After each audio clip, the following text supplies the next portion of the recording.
Hello అండి. ఇప్పుడు మాట్లాడబోయే topic వచ్చేసి మిడిల్ ఈస్ట్లో జరుగుతున్నటువంటి ఏదైనా టెన్షన్స్ ఏవైతే ఉన్నాయో ఆర్ వార్ లైక్ సిచ్యువేషన్ ఏదైతే ఉందో between Hamas and Israel, Israel and Hezbollah and Israel and Iran, ఇదంతా భారతదేశం యొక్క ఎకానమీ పైన ఎలాంటి ఇంపాక్ట్ చూపించబోతుంది అని ఒక చిన్న బ్రీఫ్ ఇచ్చే ప్రయత్నం చేస్తున్నాను.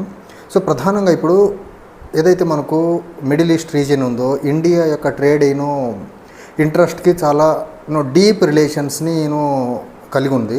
సో ఇక్కడ ప్రధానంగా మనం చూసుకోవాల్సి వస్తే మిడిల్ ఈస్ట్ నుంచి ఇండియాకి వచ్చే దాంట్లో ఎక్కువ భాగంలో ఆయిల్ అండ్ న్యాచురల్ గ్యాస్ వస్తుంది.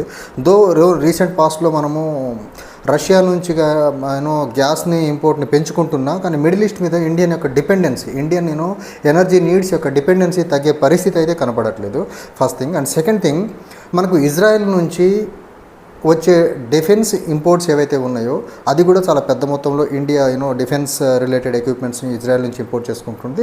At the same time India కూడా precious diamonds as well as petroleum related products అన్ని మనం ఇజ్రాయెల్కి ఎక్స్పోర్ట్ చేస్తూ ఉంటాం. At the same time middle ఈస్ట్లో ఉన్న చాలా కంట్రీస్కి ఇండియాతో we are importing crude oil and natural gases from middle east countries. At the same time India is exporting petroleum based products middle east కంట్రీస్కి ఎక్కువ మొత్తంలో సప్లై చేస్తుంది.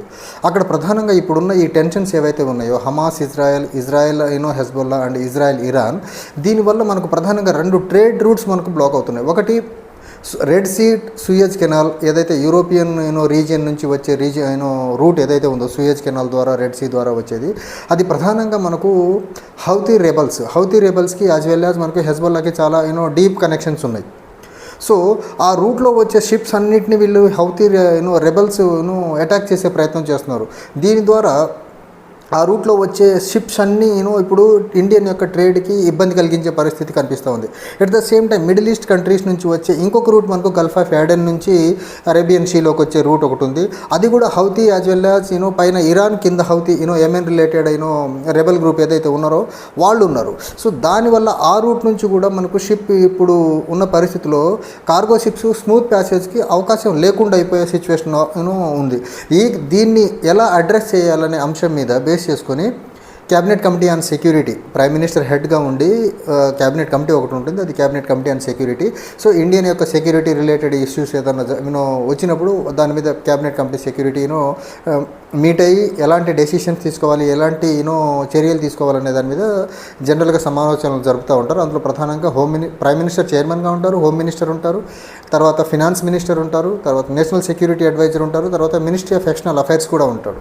సో వీళ్ళందరూ కలిసి ఈరోజు హుటాహుటిన మీట్ అయ్యారు అండ్ ఇండియా మీద ఎలాంటి ట్రేడ్ రిలేటెడ్ ఇంపాక్ట్ పడబోతుంది అనే దాని మీద డిస్కస్ చేశారు.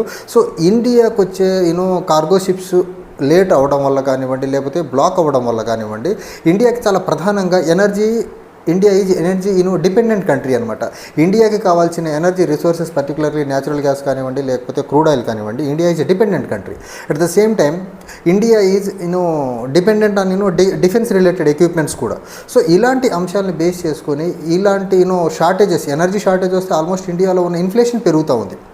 ఇన్ఫ్లేషన్ పెరిగితే అగైన్ కామన్ పీపుల్కి ఇండియాలో చాలా ఇబ్బంది అవుతుంది. సామాన్య మానవుడు యొక్క ఇన్ఫ్లేషన్ని తట్టుకొని నిలబడగలిగే సిచ్యువేషన్ని ఎలా మనం అందించగలగాలి అనే దాని మీద క్యాబినెట్ కమిటీ ఈరోజు మీట్ అయింది.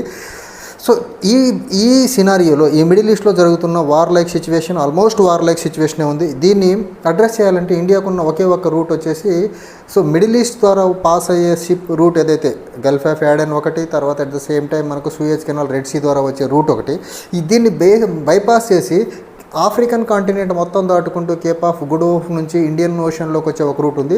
దానివల్ల ఏంటంటే ఇండియాకు వచ్చే గూడ్స్ క్యారీయింగ్ షిప్స్ ఏవైతే ఉన్నాయో అవి ఆల్మోస్ట్ 20 days మోర్ తీసుకునేదానికి ఆస్కారం ఉంది.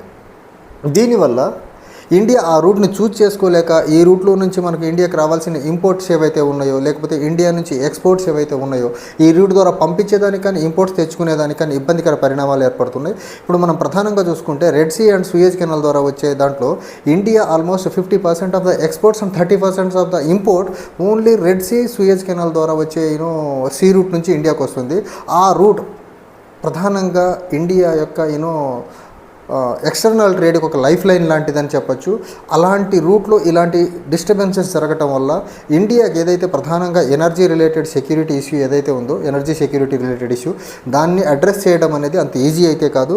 సో మిడిల్ ఈస్ట్లో వాతావరణం యుద్ధ వాతావరణం ఎస్కలేట్ అయ్యే కొద్దీ ఇండియా మీద ఎనర్జీ రిలేటెడ్ ఇష్యూ కానివ్వండి, ఇంపోర్ట్స్ ఎక్స్పోర్ట్స్ కానివ్వండి, లేకపోతే ఈ ఇంపోర్ట్స్ ఇన్ టైంలో రాకపోవడం వల్ల gas, natural gas as well as crude oil shortage వచ్చి డెఫినెట్గా ఇండియాలో ఇన్ఫ్లేషన్ పెరిగే ఉంది.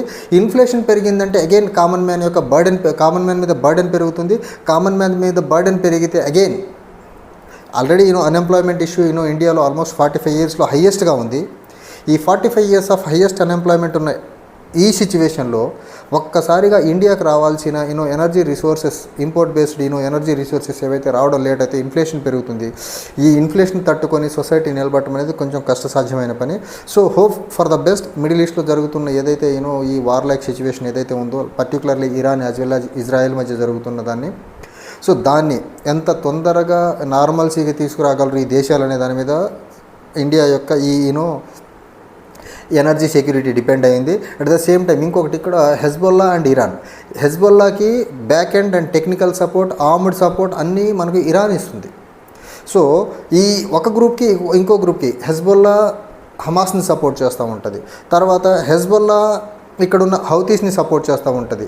అక్కడున్న బిగ్గర్ గ్రూప్ ఏదైతే హెజ్బొల్లా ఉందో దానికేమో ఇరాన్ సపోర్ట్ చేస్తూ ఉంది. సో ఇదంతా చూస్తూ ఉంటే ఇజ్రాయెల్ని టార్గెట్ చేసుకుని ఓ పక్క నుంచి హమాస్, ఇంకో పక్క నుంచి హెజ్బొల్లా, ఇంకో పక్క నుంచి హౌతీస్ యాజ్ వెల్ యాజ్ ఇంకో పక్క నుంచి ఇరాన్ యాజ్ ఎ హోల్, ఇదంతా చూస్తూ ఉంటే నార్మల్సీ వచ్చేదానికి ఆస్కారం అయితే నియర్ ఫ్యూచర్లో కనపట్లేదు. ఇది ఈ సిచ్యువేషన్ ఇలా స్టేటస్కో ఉంటే okay, not bad.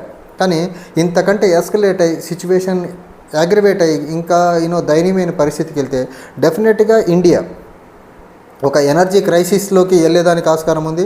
Energy crisis కానీ వచ్చి ఇంపోర్ట్ ఎక్స్పోర్ట్ యొక్క బిజినెస్ కానీ దెబ్బతింటే డెఫినెట్గా ఇండియన్ ఎకానమీ మీద యాజ్ ఎ హోల్ ఇంపాక్ట్ పడి ఇండియన్ ఎకానమీ మళ్ళీ అగైన్ రెసిషన్లోకి వెళ్ళేదానికి ఆస్కారం ఉంది. Thank you.